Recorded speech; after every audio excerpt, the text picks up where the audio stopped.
I still feel moved by some incidents and conversations that I had over the last weeks and months, all around those topics of how to handle the confusion and the amount of crisis and of change and transformation that is happening all over the place, everywhere around, and in most of us inside as well.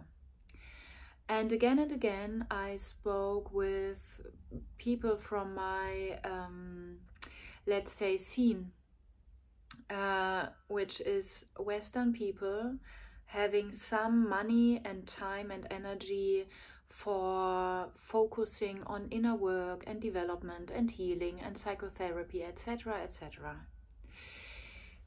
And there is so often this, oh, let's not go into depression because there is so much bad news on earth and so much negativity around, but really going into special spaces and focusing on love and light and high vibrations. And I completely acknowledge, also from my own experience with myself, that this is incredibly powerful if it's timed well and if it hits the right person with the right timing. So if I'm addicted to problems and if I do not have problems, I make some problems up just because I need to stay in a drama queen state, then it's incredibly relieving and important and self-responsible and responsible for the rest of the world, of responsible in terms of showing up for the rest of the world outside as well, focusing on, do I really have to stay special in order to produce problems and trouble? Or can I just somehow shut down with this trip and focus on the ease and the flow and the grace that is available for us in existence? So I completely acknowledge this pole. At the same time, for those ones of us, or in those timings where we are like, oh, let's not go into the bad news and let's not connect to the negativity around, but rather go into high vibes and light and pray for human or for mankind. For those of us in those timings, I wish that we have the courage to look closely at why are we focusing on love and light. In other terms, am I avoiding something with that? And let me be a little bit a bad cop here around this spiritual or pseudo-spiritual scene everywhere around and inside. There is a trap of us still underestimating our power of love and light, like true love and true light, if we have to run from the shadow and the negativity. It's so common, like I do not know any more people around who really watch the news every day. Just because everybody around notices, me including, oh my God, the amount of crime, the amount of suffering, the amount of injustice and helplessness all around is just something that knocks me out. And then the phrase and the saying is, bad news are sucking our energy. And here is what I want to say about that. There is no bad news possible on earth that sucks your energy. It's you giving your energy away when you consume bad news.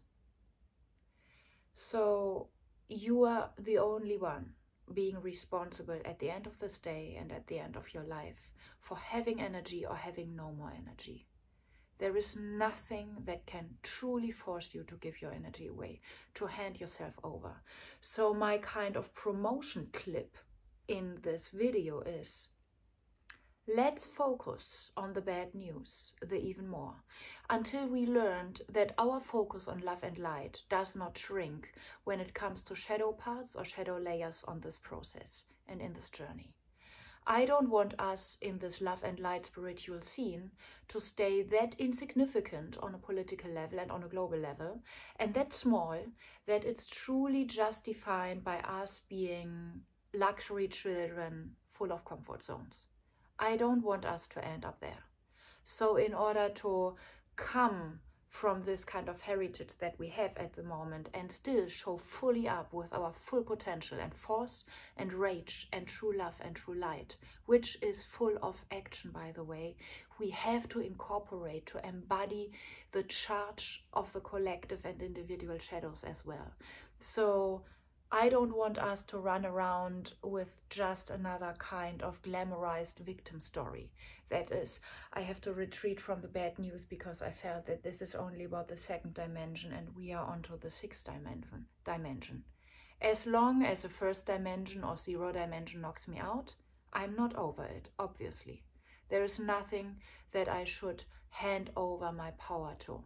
So in order to do that, I would ask us to contribute to a global shift in consciousness and courage, in showing up in action and in love and light, to stay in our daily workout with the shadow stuff and with the negativity until we see it was never the negativity that made me collapse. It was me not tracking when I collapse.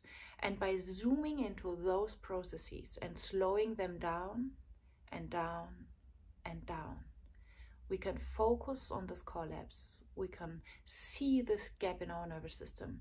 And by truly seeing it, breathing into it, moving it, it will heal.